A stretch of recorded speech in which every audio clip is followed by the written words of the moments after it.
Smoke பண்றதுக்கும், கஞ்சாவ சாப்பிடுறதுக்கும் வந்து brownie இல்ல இந்த பாங்கு பால் அப்டின்லாம் சொல்றாங்கல்ல.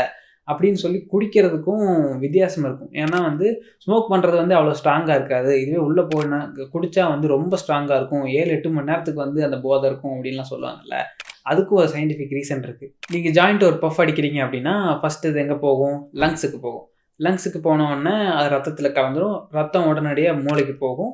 மூளை வந்து உடனே அந்த ஹைய ஃபீல் பண்ணிரும். அடிச்ச உடனே ஒரு வித்தின் 2, 3 செகண்ட்ல அப்படியே அப்படி தெரியும்ல.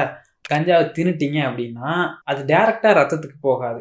ஏன்னா நீங்க சாப்பிடுறது எல்லாமே வயித்துக்கு போகும், ஜீரணமாகும், அப்புறம் லிவர் கையில மாட்டும். ஏன்னா வயித்துக்குள்ள போறது எதுவுமே லிவர் கண்லேருந்து தப்ப முடியாது. லிவர் தான் வந்து இன்டாக்ஸிகேட் பண்ணும். அப்படி அந்த லிவர் வந்து இந்த கஞ்சாவ என்ன பண்ணும்னா, அத வேற கெமிக்கல் ஃபார்மட்ல மாத்தி விட்டுரும். 9 டெட்ராஹைட்ரோ கேனபினாய்ட வந்து 11 ஹைட்ராக்ஸி டெட்ராஹைட்ரோ கேனபினாய்டா அது மாத்திரும். இந்த சின்ன கெமிக்கல் சேஞ்ச்னால இந்த காம்பவுண்ட் வந்து ரொம்பவே எஃபெக்டிவா மாறிரும். இதே CB1 ரிசெப்டர்ஸ போயி இந்த காம்பவுண்டும் அஃபெக்ட் பண்ணி, ரொம்ப அதிகமான இந்த ஹை எஃபெக்ட்ட வந்து குடுத்துரும்.